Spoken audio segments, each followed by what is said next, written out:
Guys around the world and the great beyond, welcome back to another Guy Stuff podcast. I am your faithful host, Anthony Claiborne, joined today, as always, all the way from the other side of the planet, the incomparable John Espy.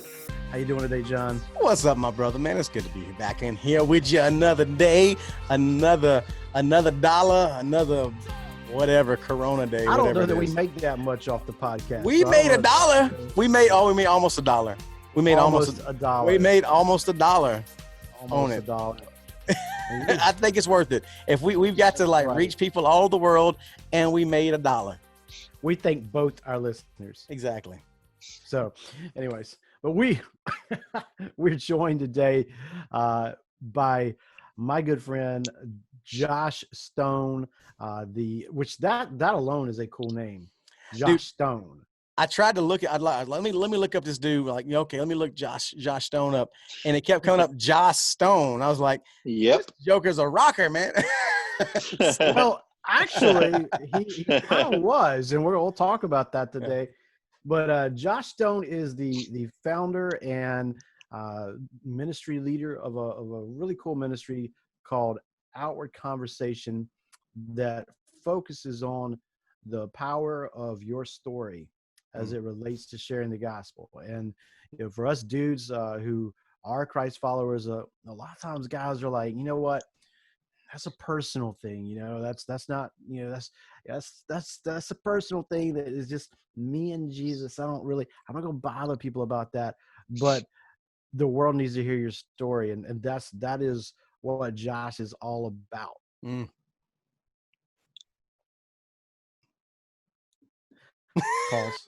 Pause. So, man, Josh, it's good to have you here with us. So tell them where you're from, brother. First of all, thank you guys for having me on here. This is really cool. It's really cool to get to talk to you guys. I am from the Statesville, North Carolina area, currently living in Charlotte. Charlottetown. Yeah. The Queen City. Exactly. So you hang out, you and Stephen Frederick hang out a lot? Y'all kind of go hang out and I've chill out only together? seen him in person once. Yeah, I've only seen him in person once, and that was still decently far off. But you didn't run up to him and hug him or anything? No, I should have just ran up. Now here's a fun fact. Fun fact. If you search for our podcast on Apple Podcast, other recommended podcasts right below it is Stephen Furtick's podcast. Oh man, we got to change that up, man. I can't be associated with Stephen Furtick. I'm a reformed guy, man. I can't be connected with that. I'll lose all my cred. All my cred's gone. You. The bad thing though is right beside it is Joel Osteen. Yeah, that's it. We all done, man. Not in the same category, friends. But anyway. Yeah, we somewhere in between that.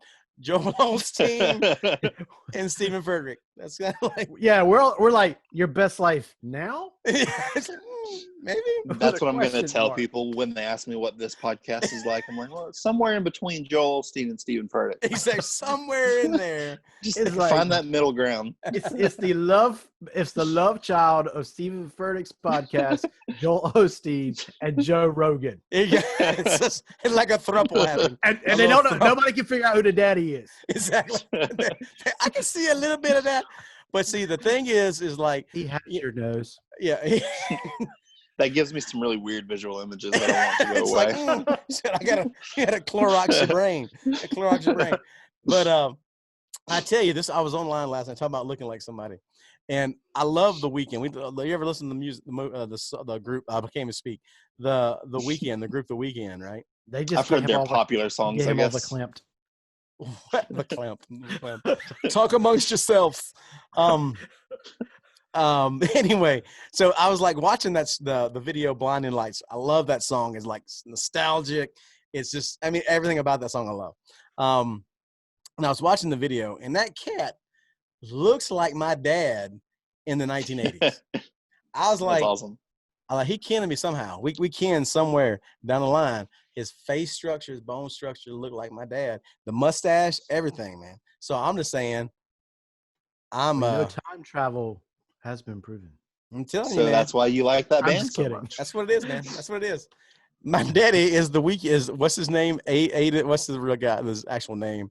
I don't know. The lead singer for the Weekends is my daddy from the past, from the future, from the past. It's like Terminator gone really awry. Or maybe it's you from a parallel universe. Ooh, I'm a black guy in the parallel universe. It could happen. It could. It could. All right. So Josh lives in the Queen City, the city that the King of England called a hornet's nest during the Revolutionary War. That's why they're the Charlotte Hornets. There's your useless historical fact for the day. I didn't know that. That's Yep, awesome. I'm full of useless facts, my friend. Learn My wife something keeps every telling me I day. should go on Jeopardy, but anyways, Yeah. I would watch that. More like I Celebrity forget- Jeopardy for you. Celebrity Jeopardy for you would be about your speed, man. Alex Trebek.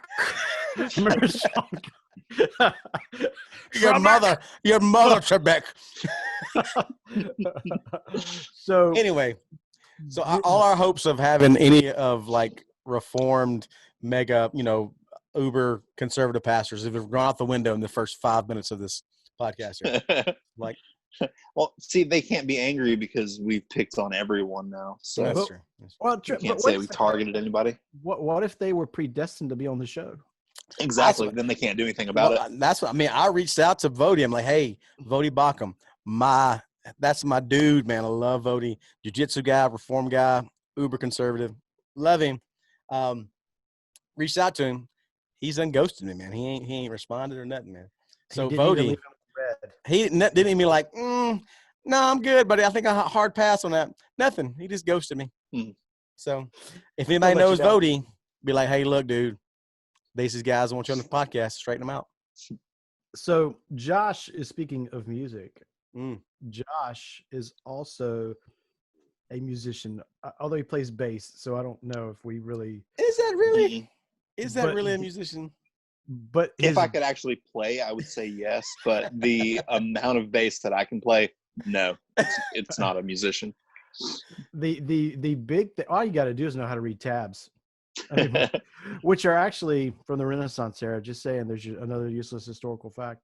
So are you going to do a history podcast at some point? Because you should do that. I don't know. It can't help it. The former history teacher slips in, and I deliver useless facts all the time. So I love that stuff, man. So, but anyways, you also, John, my man Josh here, actually was what would you call the genre of music you did? Would it be screamo? Or hardcore, metalcore, whatever. Metalcore. It would fit into one of those categories. That's what I did for say probably about the time I was 16 till I was about 25. So I was the front man of two or three different hardcore bands. Was it Christian hardcore or was it like hardcore? Like what was the circles you ran in? We were mostly just ran in circles. Exactly. We were a Christian hardcore band, but as with that genre, we never really got put on too many just Christian concerts. Most of the tours and stuff that we did were either with groups that were atheist or even some groups that were openly satanic. Wow. They were able to cross lines because no one knew what they were saying anyway. Exactly. People I only love that lead growler. People only knew that we were really heavy, and then they'd be like, "Oh wait, now he's talking about Jesus." And that's sometimes when people would be like, "Oh, I can go take a smoke break now because he's talking about Jesus." But it provided some really cool opportunity to get to talk with people. That's cool, man. That's really cool. There's a guy. I didn't really never get into screamo or heavy hardcore stuff. Never really got into it. And there was a cat that I met out here in Thailand 10 years ago, and I was like, "So what do you do back in the real world?" Kind of thing. Back in he was from Norway, and he was like, "Oh, I'm in a band." And I was like, "Oh, okay, cool. I figured some local, band or whatever." But I mean, running the circle, you have heard of a band called Camelot? I've heard the name, I believe. Okay, so the guy was Roy Khan is his name, and he's like Okay. one of the top metal singers in the world, like hardcore. He was like Hmm. full on, like he like toured with Metallica a few times, like That's awesome. And so I met the dude, I'm like, oh, cool. So I fanboyed out on him after I like Googled him, like, okay, what is this guy's name? I was like, oh man, this guy's like, one of the top metal singers in the world. But that's the only time really cool. I got into hardcore was because you met the guy. I met a guy. Yeah, that's awesome. Cool. Anyway, that was awesome. my useless story of the day. Very interesting, John. What I got out of that was that you fanboyed over him. I will fanboy, man. There's only certain times I'll fanboy, and there's only certain things I fanboy over. Mark Hall. We kind of fanboy over Mark Hall. I would fanboy over Mark Hall. Mark Hall. If anybody knows Mark Hall, we'd like to have you on the show. Yes. So it won't be too awkward. I mean, it may be a little awkward, but not too awkward. We would have to behave. He's so respectable. Yeah. So Josh, quick question, and you can feel free to answer this. And this is one of the things that I've noticed. Like, you have like a little bit of a stutter. Yes. But when you sing, does that ever come out at all? No, not at all. It was one of the things that we actually talked about a lot when I was middle school to high school age. I took a lot of speech therapy stuff. And like, for some reasons, it's like singing, it doesn't come out. If you're being stupid and you're like talking in an accent, it doesn't come out. So never really came exactly. All the time. But like, not even like subtly, just very, very obnoxiously. But also most of the time, if you're swearing, it doesn't come out either. Really? So yeah. In my younger times, like, they would tell me to use that as like a trick. They'd be like, if you're having trouble with a word, just throw the F word in front of it and you'll be fine. I feel like they were trying to play a trick on you. That's what it was. Yeah. Like, no hey, watch this. Respectable was telling me that. Oh, gotcha. Respectable. Just people that I hung out with that saw that it worked. Exactly. Like, hey man, just drop a few F-bombs, you good. Exactly. But since I was a teenager, like, it's gotten so much better. That's cool. I think most of it just comes from like the anxiety that comes with it. Yeah. Like, when I was younger and like I would go out to eat anywhere, I couldn't even order my own food. I would have to get somebody else to order it. Which doesn't mean that I couldn't do it. It just means that like I would always overthink it, and then when I overthink it, I couldn't get a word out. It's kind of like those things. Like, it's kind of like Anthony talking to women, right? That was kind of how it just. Well, John, I'm married. I only talk to one woman. So. That's the only one you got. Difficult. I've only got to worry about one. Well, I meant before, like when you were like, that's why you got married, because it's the first one you talked to. I'm a musician. I didn't have to talk to him. Oh. Sure, you're right. Playing guitar. It's like a moth to a flame. Sure. At least that's the story I'm telling, and nobody can prove differently. We're gonna have Sherry on one day. I've never had that, happen, but sure. There is actually some truth to it, but anyways, I digress. Here's Being what the front man of a hardcore band, you mainly talk to sweaty dudes, so. With daddy issues. Yeah, exactly. Wearing leather and chains and stuff, right? So that's not. I think that's a different scene. Oh, but... different one. What is wrong with you? No, man, I'm saying, like, this is a cabaret. You're thinking like hardcore dudes, like they got the leather wallet with the long chain down, and and the leather jacket, and eye makeup on. Motorcyclist. No, I'm not talking about that. Or like, goth. Yeah, goth. So what's the difference between goth and hardcore? Give me a breakdown of that. I really don't know as far as like personal things go. Makeup. As far as like, makeup's for one, and goths normally don't wear, I guess, like skin tight clothing, and more like hardcore kids normally wear like skinny jeans and tighter band shirts and stuff like that. Yeah, I always, like, back in the day, I always felt bad. Like, when I was a youth pastor, we would take youth groups to like places like Kings Dominion or Yeah. Carowin, Charlotte. And it was back at the height of the goth thing, you know? And I always felt bad for them jokers because it'd be like 105 degrees. Yep. And they'd be walking around in black stovepipe jeans, some Doc Martens or combat boots, and a long black sleeve t-shirt and makeup and stuff. They were running like Brandon Lee Bro.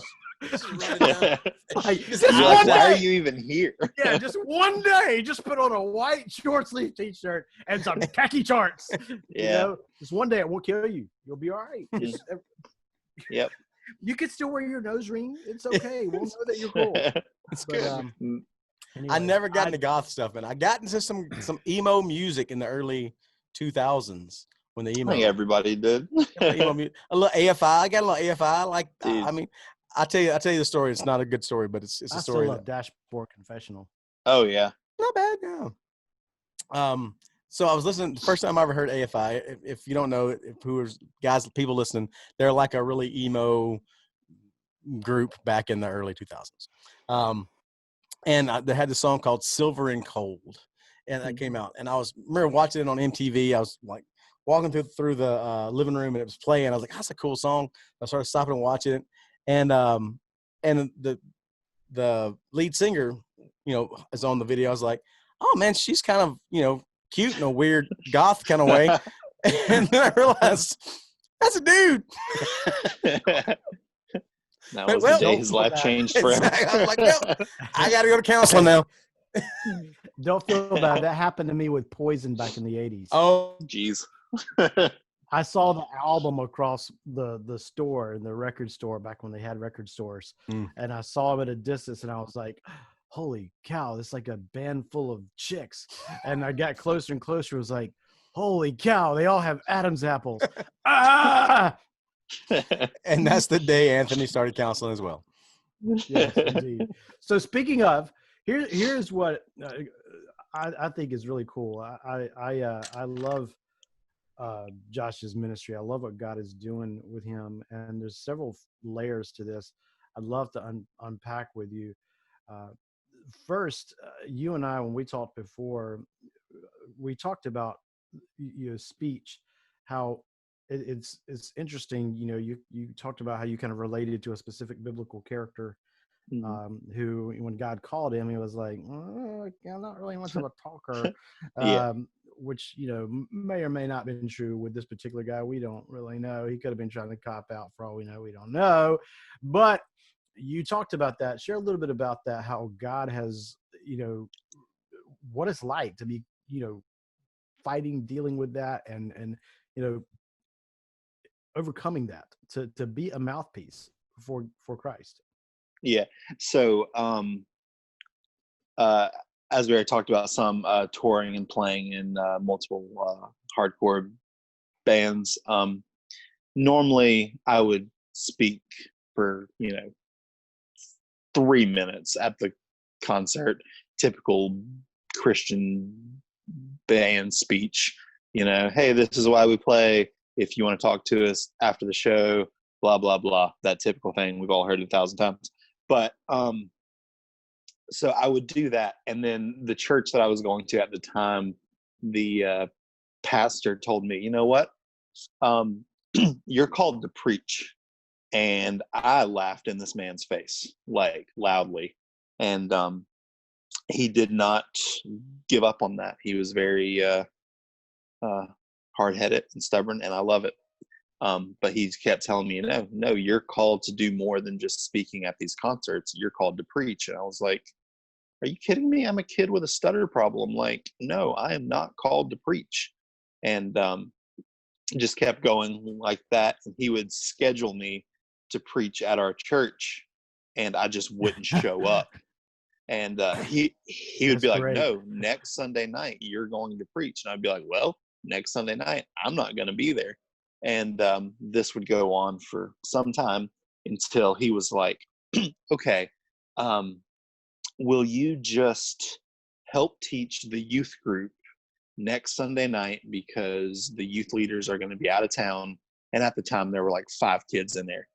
He was like, just prep something where you're going to talk for maybe 15 minutes and just help teach the youth group. And I was like, okay. I I was in the middle of reading Donald Miller's Blue Like Jazz, I believe. So I was like, all right, I'm just going to use something off of that about like the power of telling a story or being able to tell a story with your life.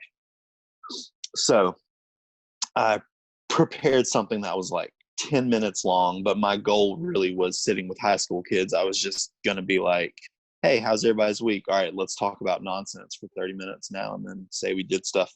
Kind of like this podcast. Kind of like this podcast. Yeah, no, much less serious than this podcast, I believe. Because I was probably like 19 years old. So going in with that mindset, the way we did church at that time, it was a smaller church, probably about 40 people at the time. We would all go into the sanctuary on Sunday evenings and do a couple songs, and then we would split up into like high school class, and the older people would stay in church.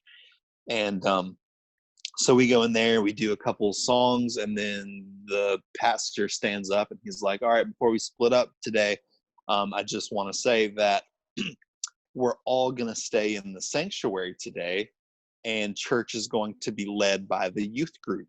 Josh, come on up. And I almost walked out of the room. And he catfished you.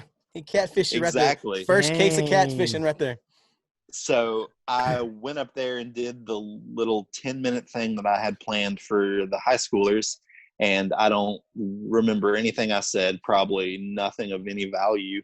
I was like stammering through everything and just like stuttering way more than usual because I was put on the spot. But then we got through and he was like, what do you think? And I was like, I think I'm called to preach, man. He was like, all right, well, let's work on that now. So just kind of being able to be put out of my comfort zone. And I am super thankful for people who can see like these callings we have and are willing to be uncomfortable to help push us into those callings. And knowing, like, I mean, he knew that I was going to get pissed off at him. He knew my attitude towards things. So he knew that at that time, for sure, I was not really for the church. I was one of those, hardcore kids that was mad at the church and still claimed to be Christian, but I was very mad at the church as a whole. So he knew like trying to get me to preach to a church atmosphere wasn't something I wanted to do. And, but yet he still persevered in that.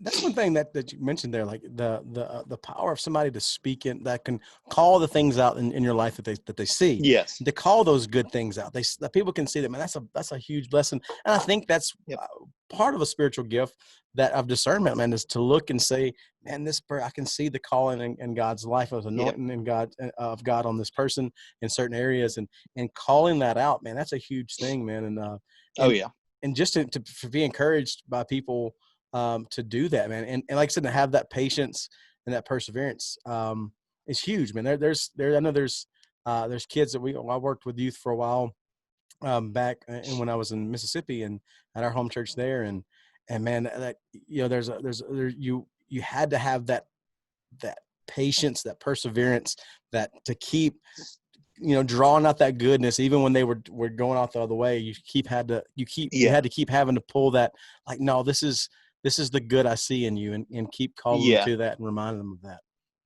It's that kind of thought that I carry now. People aren't typically going to change if you keep telling them all the things that they do wrong or all the things that they are doing wrong. But if you keep reminding them of like who they're called to be and the things that they're good at, even if they're not necessarily good at them right now. Scripture, talks about in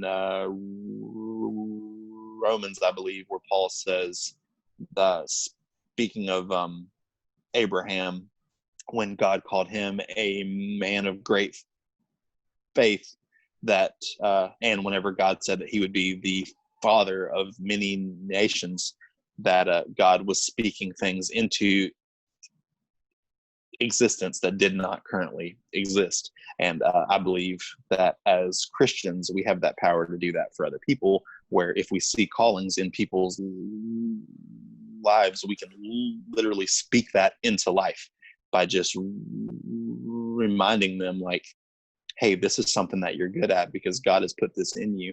Like I still wouldn't necessarily claim to be like, oh, I'm a good public speaker, but I do believe that like God has given me something to say. And I'm very thankful for people that have like told me, even when I would like get through with church and be like, man, that sermon sucked. Like I didn't make any sense. I stammered through the whole thing. What did I do? And there were still people there that were like, hey man, like, no, you're good at this. Like, this is what you're supposed to be doing. And I think it's very powerful to like focus on speaking those positive things into people and not telling them all the things that they're doing wrong. Most of the time people know the things that they're doing wrong, but they need to be encouraged. You bring up an interesting thought, Josh. You know, a lot of times when we think about growth, especially as men, we tend to think about removing things from our lives. Yeah. When maybe a better concept would be to grow those things that are really good. Yes. So they push those things out, and there's not room left for those things anymore, as only this good thing takes over. Yeah, exactly. That's the thing. I was listening to a guy named Jack Deere, I don't know, a few weeks back, and he was talking about the idea of spiritual gifts and those kind of things. But he was saying a lot of times the worldly knowledge of it is to go, a lot of times, like with business models, is to find your weaknesses and then try to get those up to a good level, right? Trying to make everything even. And he says, I don't think that's a good, like Anthony's saying, a good model, like, but to focus to the things that God's gifted you already, just dive into that and grow that, and then just do damage control on the ones that are not there to make sure it's not going to cause a problem. But everything else, just start pushing towards what God's gifted you for, and that tends to push us in the places that we're more able to thrive and that we're more comfortable. Exactly. It's just coming to terms with the fact that we're not called to do everything, and that's good. Understanding that we can't do everything on our own. Like that's one of the big things that you see with pastors that are being burned out from like preaching, is the church puts so much pressure on a pastor to do everything when no one's meant to do it all on their own. Which is one of the really cool things. The way we do it at our church is a shared leadership. So there are 6 of us on a pastoral council, and we all kind of share the burdens and responsibilities. I'm not going to say equally because it's still very new to us. So there are, some different things happening where it's not. But when we get it fully going, we're kind of sharing equally is the goal. As of now, there's still more pressure put on our like head pastor than we intend to. But the goal is, we fully believe that one person isn't called to carry more than 20% of the weight of the church. So that's one of the things, man. Like there's a pastor I love, John MacArthur. Love listening to stuff, love, study Bibles and all that stuff like that. Great pastor. I was listening to a story from like one of his, it was an interview or one of his leadership teams or whatever from his church, was like, that joker in a business meeting is like over doodling, like just not interested at all. Like could care less what's going on that side of it. But when it comes to the word, that's not his calling. Exactly. But when it comes to the word, that joker's gonna break it down. But and I think that's like, and in my own life, my own ministry, there's a lot of things that I suck at. And you can ask anybody that's connected with me. You can ask Anthony. I've been working with Anthony for about a month now. You can be like, this guy sucks at everything. But there's few things that God's called me to do, and I try to focus into those things and try to find others to bring alongside me to pick those gaps up. Exactly. Like when you understand that like these are the areas that I'm strong in and these are the areas that I'm not strong in, you will see that God is bringing others that are strong in the areas that you're not in. And that's when we have the option.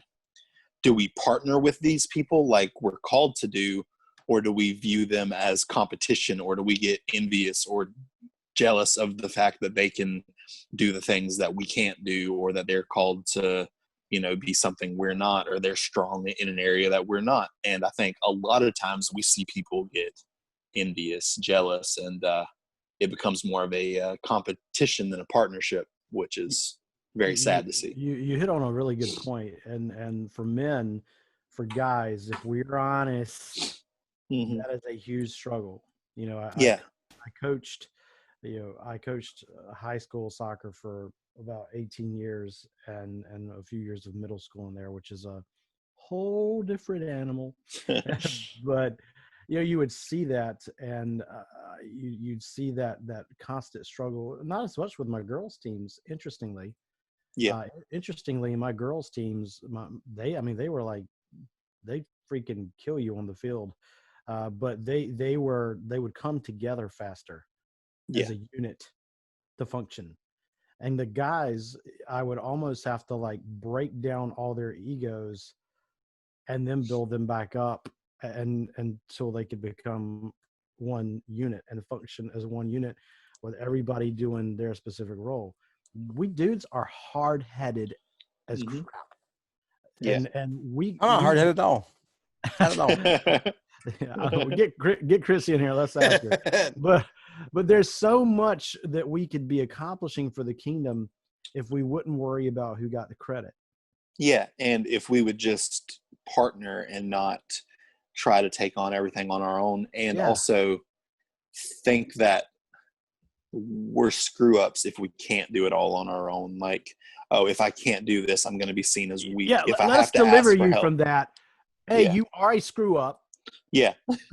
You can't do it on your own. Mm-hmm. Yeah, exactly. There you go. That's the whole point of Christ saving us and entering our lives and making us one body.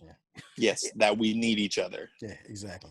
And that's one thing you kind of, even like the example you kind of connected with, like talk about connection with Moses. Like Moses, like God said, all right, here's Aaron. He's going to help you. And so, that's a perfect example of going, this is somebody that God spoke to face, that was like, oh, I need somebody to speak for me. How can we as guys be like, well, I got all this, I'm good. You're like, yep, you kind of stupid. Like he even took it a step further and put his daddy-in-law into his life, and he was like, Moses, dude, let me tell you what you need to do, homie. You need and divide this thing up, Yep. Yeah.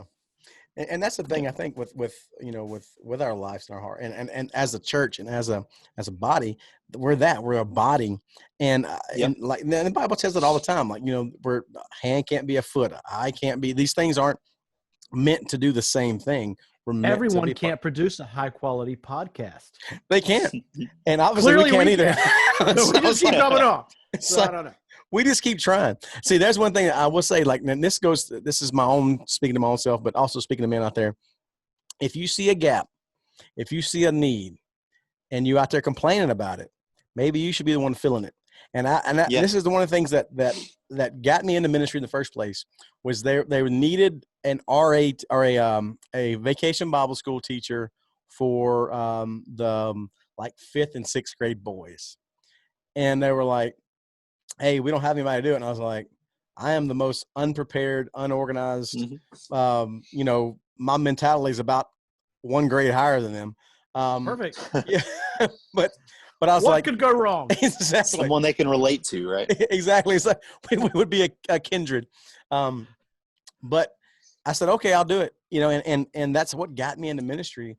And those kids, those kids that were in that first vacation Bible school, at least 3 or 4 of them, like, have been out here to Thailand with me, have come out and done ministry with me, are preaching, or doing, they're doing all this other kind of stuff, just because I saw a need and I wasn't prepared for it. I didn't know how to do it. But I said, okay, I'll do it, and I'll try to provide what I can for that gap until somebody else that's more equipped comes along and does it. And And Yeah. that I think a lot of times guys, we don't want to do that. We want to be either be the best at it or nothing. Yep. Oh yeah, we're definitely all or nothing. And sometimes knowing that when you do that, you're going to help draw out the person that needs to be doing it. The very first thing that I did in a church was I taught a kindergarten class. That lasted about 3 weeks before someone else was like, yeah, I think I should be doing this. And I was like, well, obviously you should have been doing this the whole time. Like, this was never for me to do. Yeah, that's one of the big things that we focus on at our church. We say we want people serving on a gift-based thing, not a need-based thing. So we're not going to throw someone in childcare just because we need someone in childcare. We're going to find someone who's gifted in childcare. We have there has been so much carnage in the American church, at least, because the idea of ministry many times is, let's throw a warm body at it. Yeah, we just need hands. We just need hands on deck. Like, no. Now saying that, a lot of people would take that and go, well, see, I'm not doing anything. I'm not called to that. And I've seen that to me has been more of a damage than throwing a body at it, because they go, I'm not called to doing that. And you go, but I you would alive? tell them we are all called to something. Exactly. Period.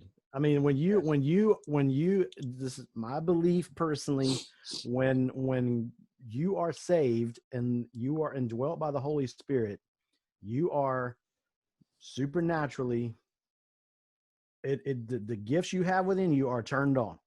Exactly. That switch is ignited. And now you have a responsibility within the body. Every cell within the body does something. Yep. And a lot of times sometimes it's not what we want to do. If I'm being real honest, I mean, my identity for years was wrapped up in my position as a youth pastor and worship leader. Yeah. And I felt like I had to be on a staff somewhere.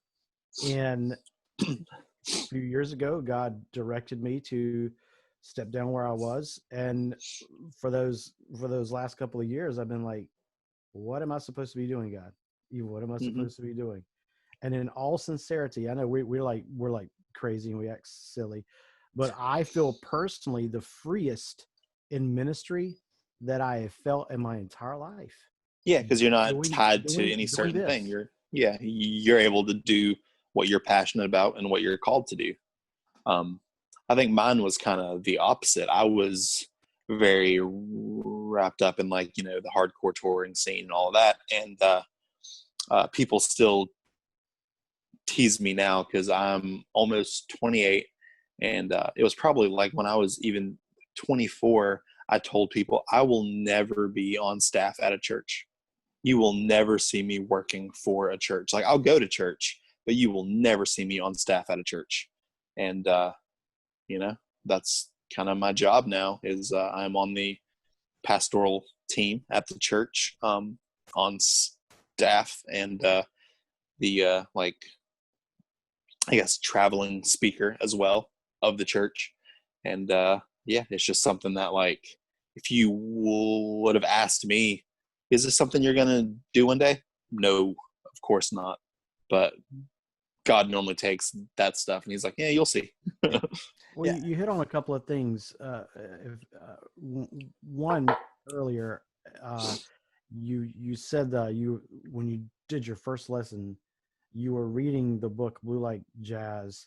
Yes. And it talked about the power of your story. I want to kind of transition to your ministry outward conversation. I'm wearing for you guys who are not watching online, I'm wearing one of Josh's ministry t-shirts this morning, and the back of it has a picture of the serpent with a dagger through his head. I mean, what's more manly than that, right? I'm a little jealous, man. Why, Josh? I ain't get a shirt.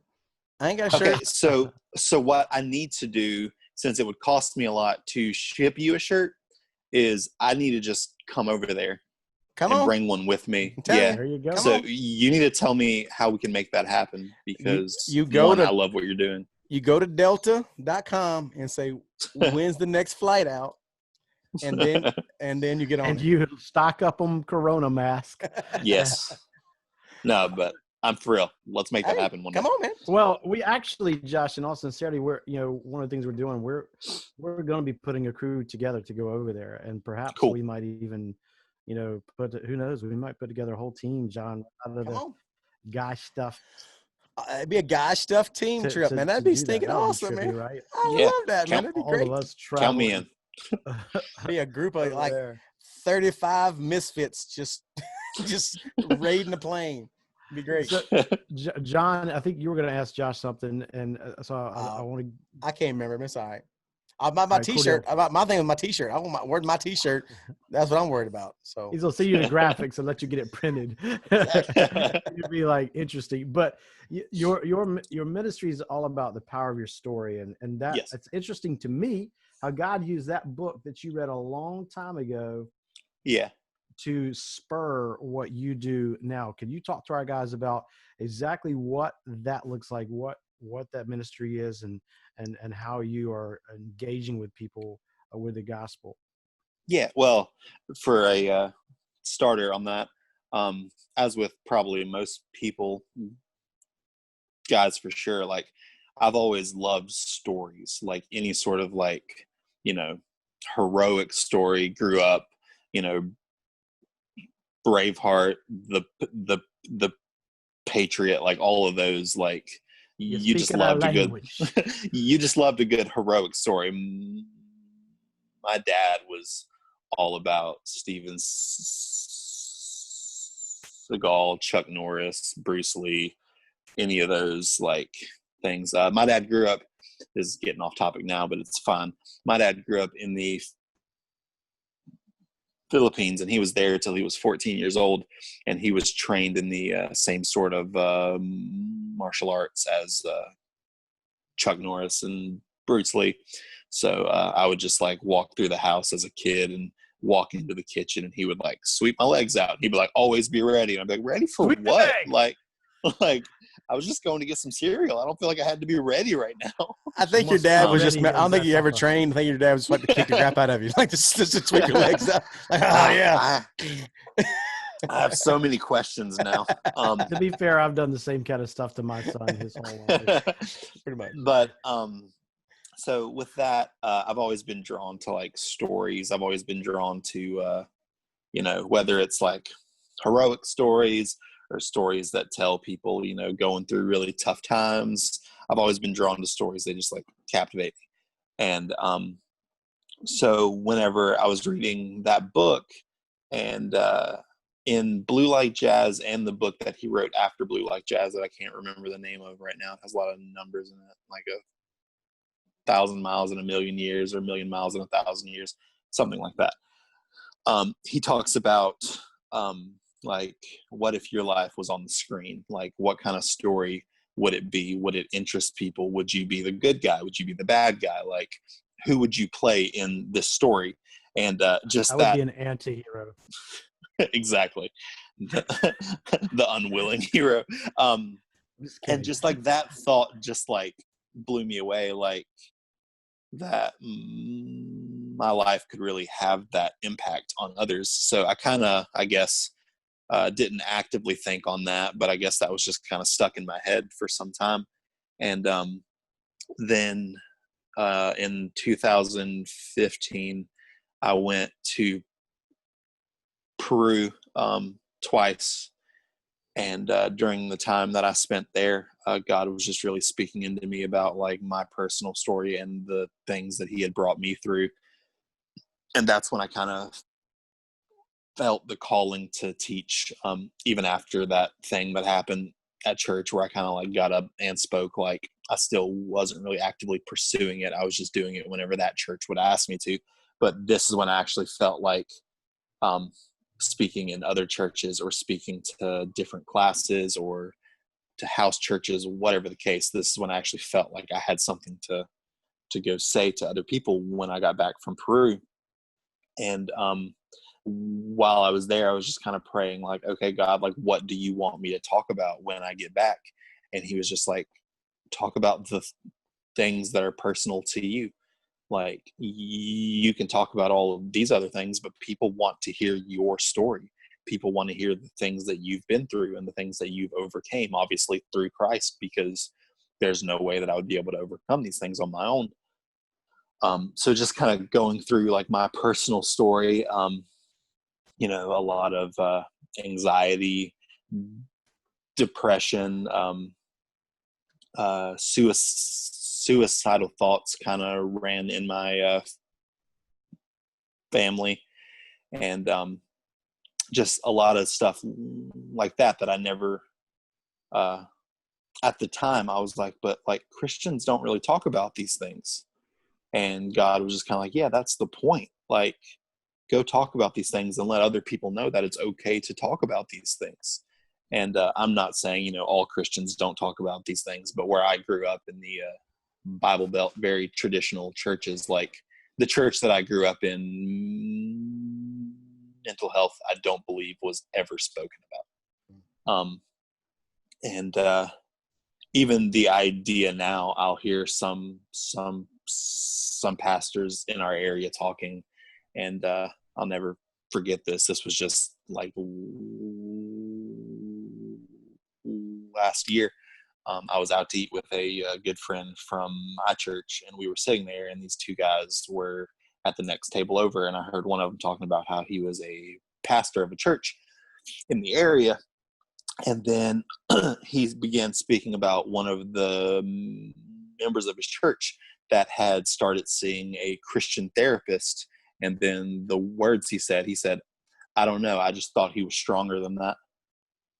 And it took everything in me to not grab this man and say, what kind of pastor are you? Like that's what's wrong with the church right now, is that we're telling guys that they're weak if they need to talk about the things that they're going through. So God just really like pressed it in on me these last probably 5 years now, I guess, to like really open up about my story and like open up about my struggle with like anxiety, depression, hating, you know, who I am, who I used to be, just going through all of that, and you know, dealing with the loss of my dad. He passed away in 2007, and that kind of, you know, sparked a whole bunch of trauma that I didn't deal with at the time.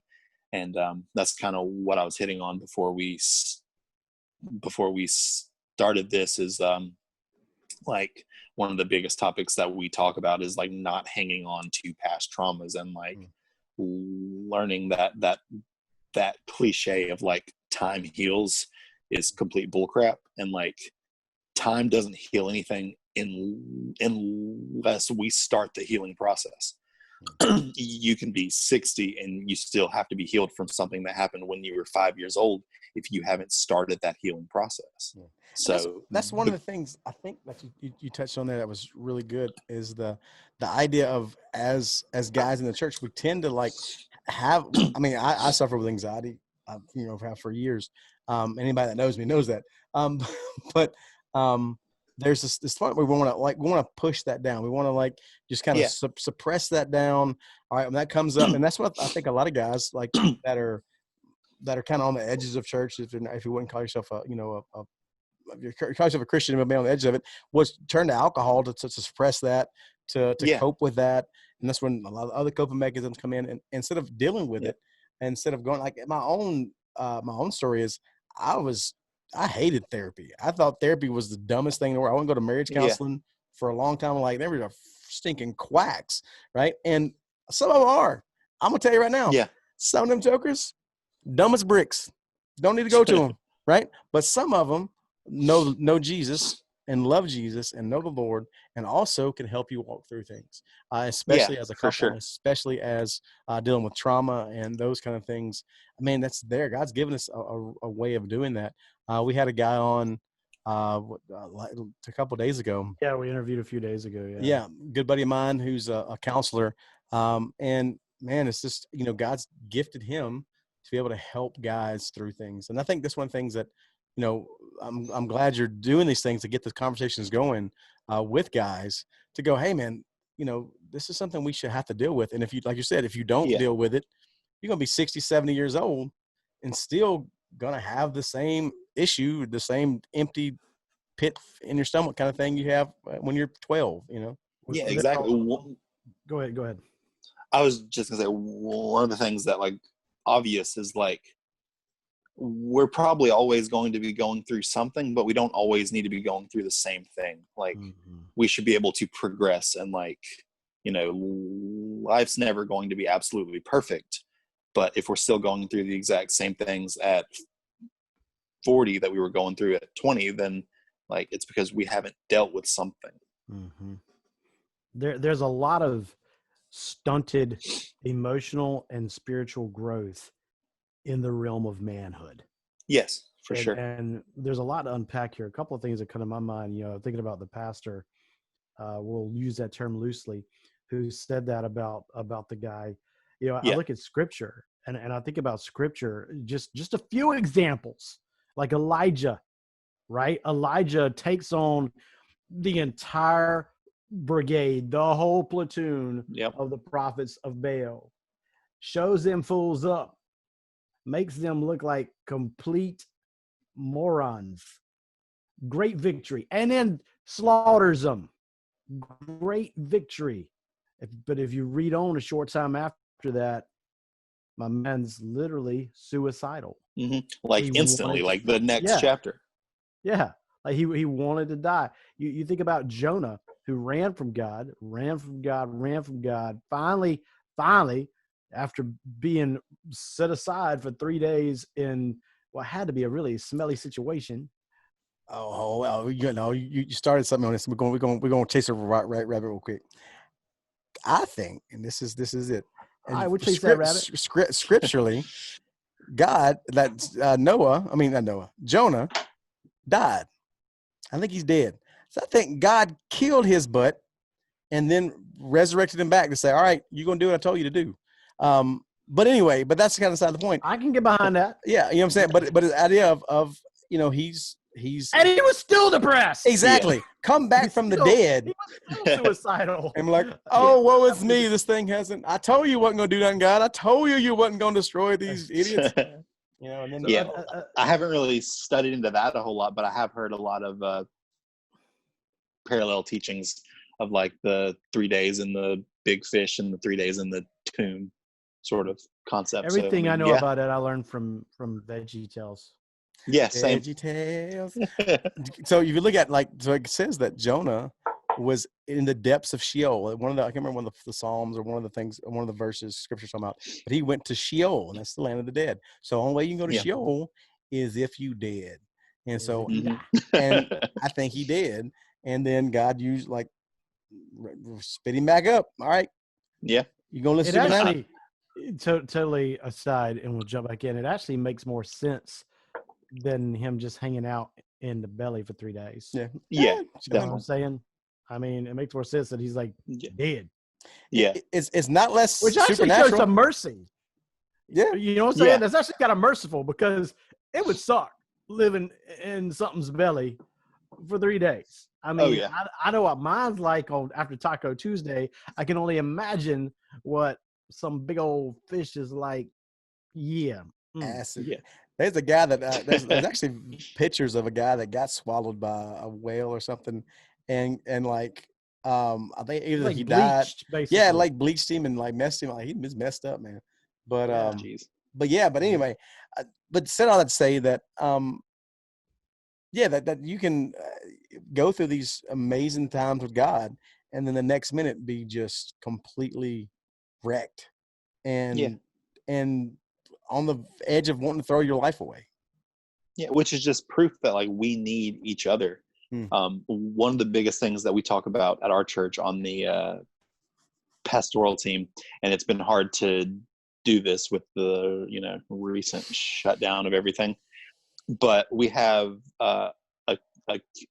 accountability partners, and for us on the pastoral team, we try to meet Mondays when we can, because as we see and we just talked about, whenever you have that spiritual high with God, like that is when the enemy is going to come in and be like, all right, well, you're a piece of crap, or you screwed everything up. So since Sundays will likely never be our off day, that are the days that we're going like the hardest, Mondays are typically the day that, you know, we can just, you know, lose all hope and, you know, be anxious or be depressed. So we think one of the most important things is to like start off your week with, you know, kind of what we're doing now, just talking to other like-minded guys and like being there for each other and be like, hey, what are you struggling with? What can I pray for you about? And like, then you have the choice to get past those cliche things of like, you can say like, oh, everything's fine, I'm fine, just pray for me. Or you can give an honest answer and be like, man, I'm really anxious. Or like, Man, there's something that annoys me to no end. I got a lot of things that annoy me to no end, but you always see that one person in church. I got an unspoken prayer request. We're like, yeah, man, No, what you got is a strong left grip, homie. Be exactly. honest about it. Like just be Yeah. like, you know, why you gotta be like, I got an unspoken. Just be like, look, I'm struggling with, I'm lusting over this woman. I want to stab somebody in the throat. I'm wanting to take some pills, you know, whatever it is, like just be. Yeah. Wow, that got dark fast. I'm just saying. Just saying. Yeah, You like never know. one of the big things that we talk about at our church is like, with all of us on the pastoral team, like I said, 6 of us, we all come from very different backgrounds. We say like, you're probably not going to bring up anything that we haven't struggled with. And at least someone else in the church hasn't struggled with. Like, one of the biggest tricks that the enemy likes to do is make you feel like your problems are your problems, and that if you share these problems, people are going to think you're crazy. So for most guys to come forward and be like, I struggle with porn, like that's a hard thing for guys to say because they think they're going to be judged, when in reality it's just like, welcome to the club, man. Like, a lot of guys struggle with porn. Like, it's not like you're not as alone as you think you are in this. Like, if you come forward with this, we can set you up with someone who has had that struggle and has overcame that struggle, and they can walk with you and partner with you to help you walk through that struggle. And like, you don't have to do things on your own. But we always have that idea of like, I can't talk about that, or they're going to think I'm crazy, or there's no way they would still even want me in this church if like they knew that I thought about that, or I wanted to do that, or I used to do that. Yeah. And it's just those crazy things the enemy will try to use to keep us isolated from actually being in the body. Yeah, that's great. Go ahead, John.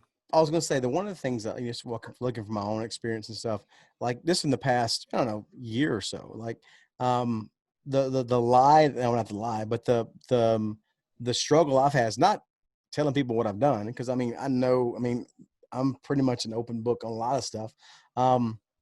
On most stuff, I guess you could say, but my default or my struggle was, I don't have anybody to tell them. I don't have anybody around me. I don't have any guys to talk to about it.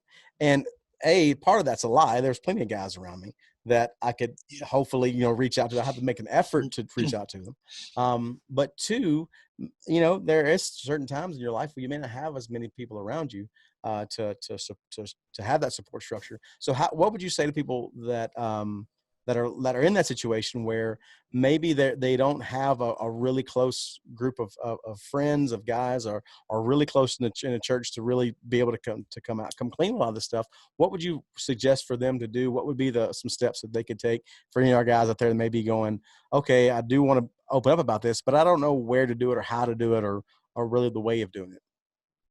Well, first thing I would say is one of the biggest things that we tend to do as the church as a whole is we try to do everything on our own, and then we pray.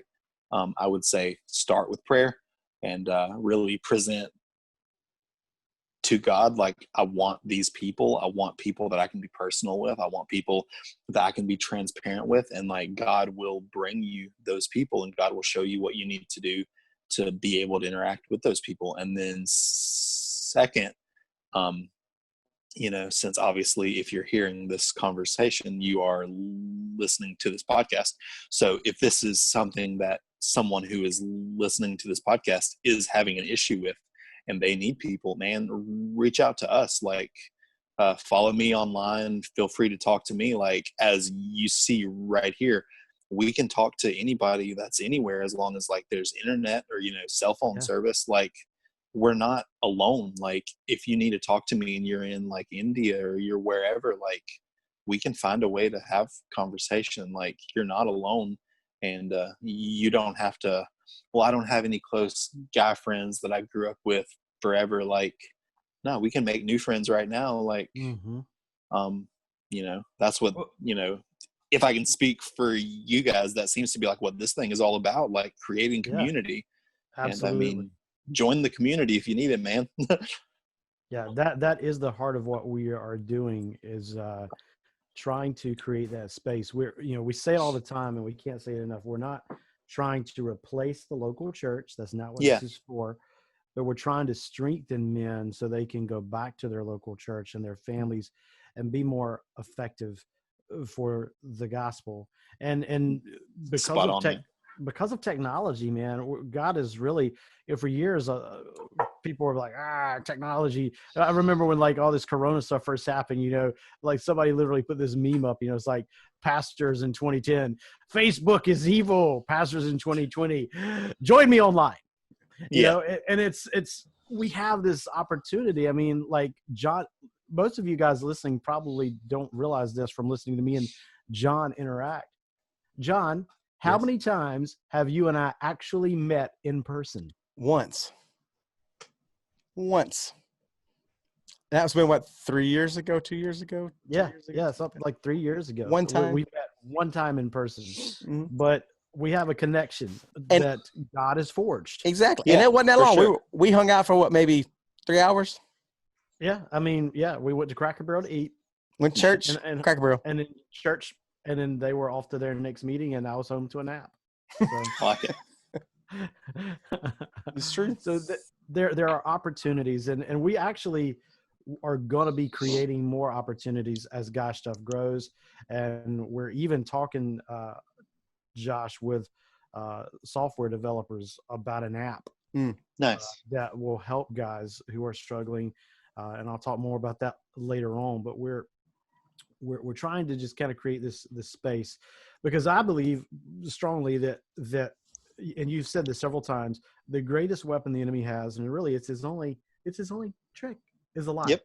It's his number one go-to. Is like, I mean, he's like a football team that runs one play. And they're really good at it. He's really good at it. Really good at it. But he's a liar from the beginning. Like trying to stop Alabama's run. Yeah, exactly. I mean, really, it is. It's like, oh, they're going to run, and we can't stop them. but that's what it's like. But he's able to, to convince us so often that we can't share and all those things. And we're going to talk soon on an episode about leaving a godly legacy to our kids. And a lot of time what happens is guys will struggle with these things their entire lives, and they never face them because they're afraid of what people may think of them. And the legacy they leave is chains. Yeah.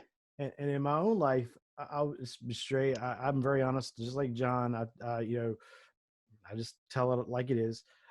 For me, I didn't start dealing with a lot of the struggles I had until my mom died.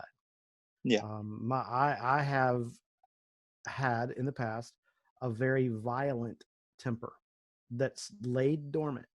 It's certain things that would come out and you about to sleep. And I literally went from being the guy who preached his mom's funeral to like nearly, I'm not kidding, I was going to rip my brother-in-law's head off. Yeah. In the front yard. And I'm an ordained pastor. Yeah. And when that happened, and that side of me came out, it shook me. and it shook my family, and my wife called me out. But she was a voice of truth that God used. And that's when I started dealing with it. My mom's death triggered it. It was like, you know what legacy am I going to leave? Because one day I'm going to lay in a box too. And what are my kids going to say about me? So guys, I would challenge you, think about that. Even now, start praying about that and Yeah. thinking about that. What legacy are you going to leave? What is your story that you're going to leave? And now's the time to deal with that stuff and overcome it in the name of Jesus. Yeah. And to know that it's not too late. Like, it's never too late to break those chains. And like, it's never too late to start over, just because, like, I know talking to a lot of guys that like want to start praying with their wives more. One of the biggest things that you hear is like, there's no way I can pray with her. She's the one that like saw me punch a hole in the wall, or scream at her, scream at the kids. There's no way I can pray with her. And I'm like, no, like, it's not too late to start over. Like, be someone new, be someone different, like, be the person that you're called to be. And then, like, yeah, it'll take some time, and it'll definitely take swallowing your pride, but it takes it's not too late. Yeah, it takes repentance, man. And that's the the beauty of the gospel is that God and the Holy Spirit is constantly changing our hearts to make us more like Jesus every single day. And that's the beautiful thing of sanctification, man. We're always in this process. Exactly. And so, the Holy Spirit has begun a work in you. He'll continue that until the end. Yep. And so, man, that's what I want to encourage you guys today is don't feel like, you're not trapped. You may feel like you're trapped. You may feel like you're in chains, but you're not. Christ can break those chains, can bring you out of prison in a matter of seconds. So we just say, hey, man, pour your heart out to Jesus and just fall before his feet and ask him to take those things, and he will. And Josh, man, if people want to get in touch with you and want to follow your ministry, how can they do that? Facebook.com/outward conversation. If they like the page, and if they want to get to know me more personally, they could find my personal page on there. We have a outward conversation Instagram as well. One of the goals for the next few months is probably actually build a website so it's a little easier to find us. But yeah, very easy to reach through either of those. Email outwardconversation@gmail.com. And then, if there's any guy that like needs to talk, I'd be glad to give my actual like cell phone number or whatever. And you like hit it perfectly whenever you're talking about like, it is a process. So one of the biggest things I would like to encourage is like, don't be too hard on yourself if like you start the process of doing better and then you slip up next week. Like, it's a process, man. Everything is a process, and it's not going to be perfect, but every day we just have to try to do a little bit better. So amen. Like, it's not going to be perfect by tomorrow, but we're going to keep working. Just always striving forward, falling forward. Yes. Really is what we're doing. We're falling forward. And one of the things I love, we didn't get time to talk about it. Maybe we'll talk about it another day with Josh. But one of the things I love about Josh's ministry, guys who are listening, is when you hear someone say, I go out and I speak, you tend to think of like, this guy speaks to only large crowds. But the thing I love about Josh will come to your living room. He speaks to crowds in living rooms and in upper rooms of churches with youth groups and to large groups. He's got this very unique Rich Mullins-esque heart about him that I love. Such a good compliment, man. I love, this is one of the things I love about Rich is his honesty in his music and his struggles. He actually struggled with alcoholism his whole life. A lot of people don't realize that. They just know, our God is an awesome God. Well, yeah, he is, and he helped him overcome alcoholism. But we that's one of the things I love about his ministry. So, guys, I want to encourage you guys to reach out to Josh, reach out to myself, John. We are fully accessible. We are, we're happy to talk with you guys, and we have the resources and connections with professionals. We're not professionals, but Not even in the slightest. we can connect you with professionals. True. To help you, and we're all in this together. If you've not yet done so, shameless plug, part of the program. If you've not yet done so, go join the group on Facebook. Just ask to join. We will let you join. We promise. We'll let you join. Follow us on Instagram. We're going to be doing more with that as well. Follow us on Instagram and subscribe to the YouTube page. We've got some interesting content we're going to be putting out there. You can view the podcast there as well. So you can actually see our idiotic expressions. My beautiful face. Look at that. Beautiful.